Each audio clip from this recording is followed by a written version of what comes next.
मैं मोबिन अंसारी क्लासेस से आज हम लोग 2 अक्टूबर के उपलक्ष्य में महात्मा गांधी के बारे में कुछ जानने का प्रयास करेंगे।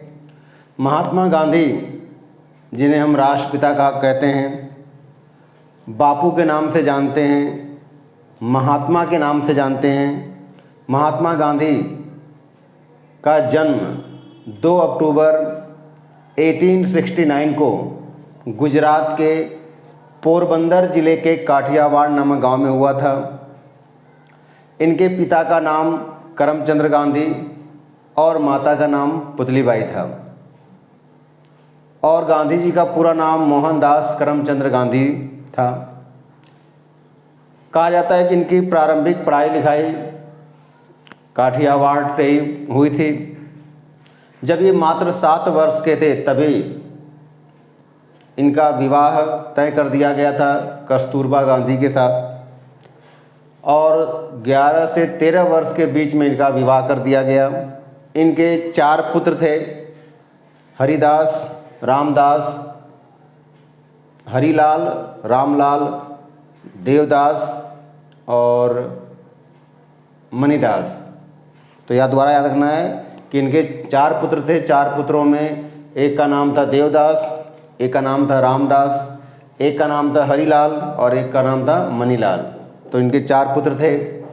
महात्मा गांधी बैरिस्टर वकालत की पढ़ाई के लिए इंग्लैंड गए और वहाँ से इन्होंने वकालत की पढ़ाई पूरी करके भारत आए। जब ये इंग्लैंड पढ़ने के लिए जा रहे थे वकालत करने के लिए, तब इनकी माता इन्हें वहाँ भेजने के लिए तैयार नहीं थी। इनको ये था कि कहीं विदेश में जाकर के हमारा बेटा बुरी संगत में ना आ जाए और कहीं अपने देश को न भूल जाए। तब इनके पिताजी के सबसे करीबी मित्र थे बहोर जी। तो बहोर जी के समझाने बुझाने पर इनकी माता जाने के लिए तैयार हुई।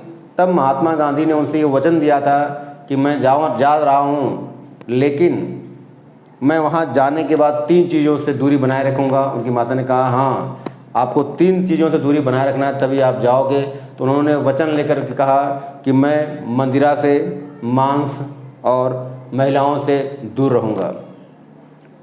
और जब वो वकालत की पढ़ाई पूरी करके आए तो उन्होंने राजकोट में अपना वकालत के लिए कार्यालय खोला। तो कहा जाता है कि उनका वकालत उतनी चली नहीं। उसी समय उन्हें दक्षिण अफ्रीका से अब्दुल्ला एंड सन्स कंपनी की तरफ से उन्हें निमंत्रण मिला और वो दक्षिण अफ्रीका पहुँचे।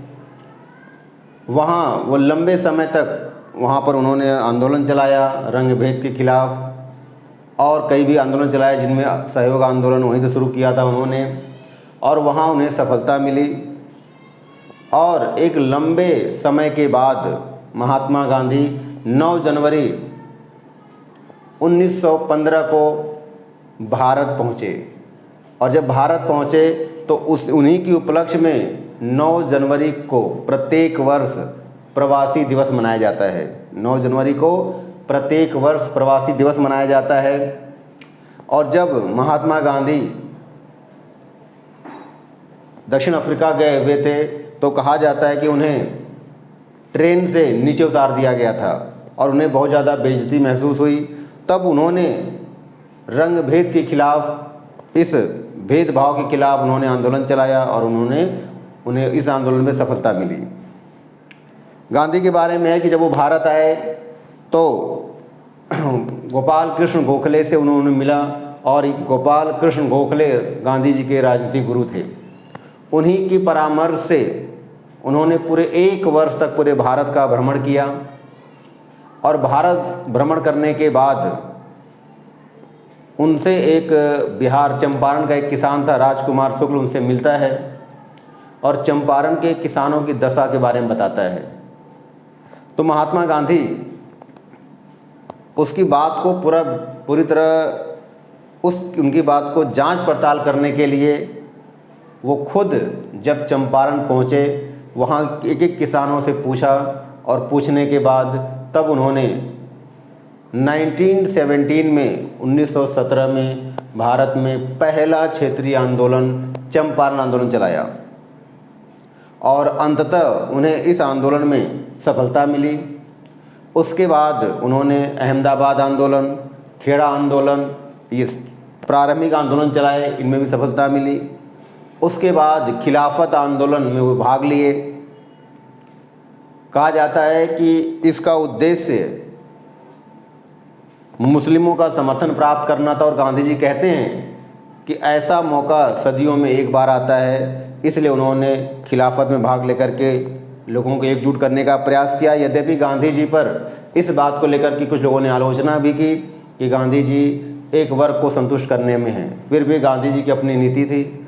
उसके बाद गांधी जी ने एक बड़ा आंदोलन, असहयोग आंदोलन चलाया, फिर सविनय अवज्ञा आंदोलन चलाया और फिर भारत छोड़ो आंदोलन चलाया और अंततः उन्होंने अपने आंदोलन के माध्यम से भारत की संपूर्ण जनता को आपस में जोड़ने का प्रयास किया। और महात्मा गांधी की ही देन है कि भारत छोड़ो आंदोलन गांधी के न होने पर भी पूरी तरह से सफल रहा। क्यों सफल रहा?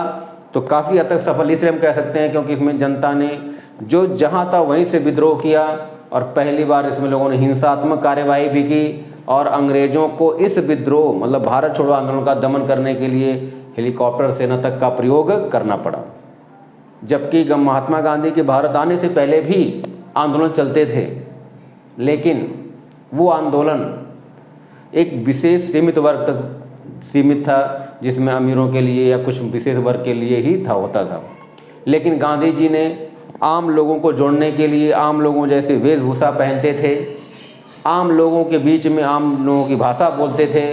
वो अपने आप को लोगों से अलग नहीं बल्कि लोगों के साथ मिलकर चलना बैठना उठना सिखाते थे। और वो प्रतिदिन अपने आश्रम में, साबरमती आश्रम में चरखा चलाते थे और कहते थे कि हमें रचनात्मक कार्य करना है, जिसमें चरखे भी चलाने हैं, जातिवाद के लिए भी कार्य करना है, उसके साथ साथ हमें समाज के सभी वर्ग के लोगों को जोड़ करके रखना है। इसलिए महात्मा गांधी ने हमेशा लोगों के उत्थान के लिए कार्य किया। महात्मा गांधी ने दलितों को पहली बार हरिजन नाम दिया, उनके लिए हरिजन नामक पत्रिका भी निकाली और उनके लिए छुआछूत जात पात का विरोध किया, इसको अंत करने का के लिए संघर्ष भी किया।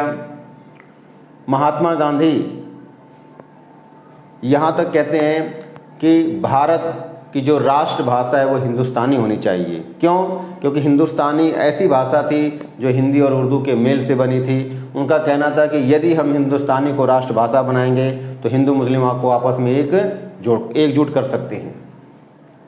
उसके साथ साथ महात्मा गांधी को एक समाज सुधारक भी कहा जाता है। महात्मा गांधी को एक समाज सुधारक भी कहा जाता है। महात्मा गांधी को सुभाष चंद्र बोस ने राष्ट्रपिता कहा था, राष्ट्रपिता कहा था। उसके साथ साथ इन्हें महात्मा गांधी को रविन्द्रनाथ टैगोर ने महात्मा कहा और महात्मा गांधी ने रविन्द्रनाथ टैगोर को गुरु या गुरुदेव कहा। ठीक, तो महात्मा गांधी अपने आप में एक अनोखे व्यक्ति थे। कहा जाता है कि जब एक बार वो तमिलनाडु प्रचार के दौरान गए हुए थे तो उन्होंने कहा कि आप स्वदेशी वस्त्र पहनो, तो वहाँ के छात्रों ने कहा कि बापू ये तो बहुत महंगा, हम लोग कैसे पहनेंगे। तब उन्होंने कहा कि ठीक है, महंगा है तो कम कपड़े पहनो। और उसी के बाद उन्होंने ये प्रण कर लिया कि भारत का एक गरीब व्यक्ति कम से कम जितना वस्त्र पहनता है मैं उतना ही पहनूंगा। उसके बाद महात्मा गांधी ने आजीवन सूट बूट को त्याग दिया और धोती में जीवन यापन करने लगे। ठीक, और कहा जाता है कि महात्मा गांधी ने महिलाओं के लिए भी कार्य किया, महिलाओं की शिक्षा पर बल दिया। उनका कहना था कि हमें सबको साथ लेकर चलना होगा तभी देश का विकास होगा। महात्मा गांधी की पहली भारत में उपस्थिति 1916 के BHU उद्घाटन समारोह में हुआ था। उसके बाद धीरे धीरे उन्होंने अपने आंदोलनों के माध्यम से लोगों को जागरूक किया और लोगों को ऐसा एकजुट किया कि अब लोग बिना नेतृत्व के भी आंदोलन चलाने में समर्थ थे। गांधी जी की जो आंदोलन की नीति थी वो संघर्ष विराम संघर्ष की नीति थी। उनका कहना था कि अगर हम लंबे समय तक आंदोलन करते रहेंगे तो भारतीयों का जो उत्साह है, जोश है, कम हो जाएगा। इसीलिए हमें आंदोलन करना है, फिर कुछ आराम करना है, फिर आंदोलन करना है। इससे हमारी क्या है, ताकत बनी रहेगी और हम दोगुने उत्साह से आंदोलन कार्य करेंगे और उसी के दौरान हम आज़ादी भी प्राप्त कर सकते हैं। ठीक। और इस तरह से महात्मा गांधी की हत्या 30 जनवरी 1948 को नाथूराम गोडसे के द्वारा की गई थी। महात्मा गांधी के जन्मदिन के उपलक्ष्य में 2 अक्टूबर को संपूर्ण विश्व में विश्व अहिंसा दिवस मनाया जाता है। भारत में स्वच्छता दिवस भी मनाया जाता है और साफ सफाई का विशेष ध्यान रखा जाता है। ठीक। तो हम महात्मा गांधी पर एक बार फिर से सबको 2 अक्टूबर की शुभकामनाएं देते हुए अपनी बात को समाप्त करेंगे और बस ये रखेंगे कि महात्मा गांधी ने कहा था कि अगर हमें किसी को कुछ सिखाना है तो पहले खुद करना होगा, ताकि खुद करेंगे देख करके और लोग भी करेंगे। ठीक। जय हिंद।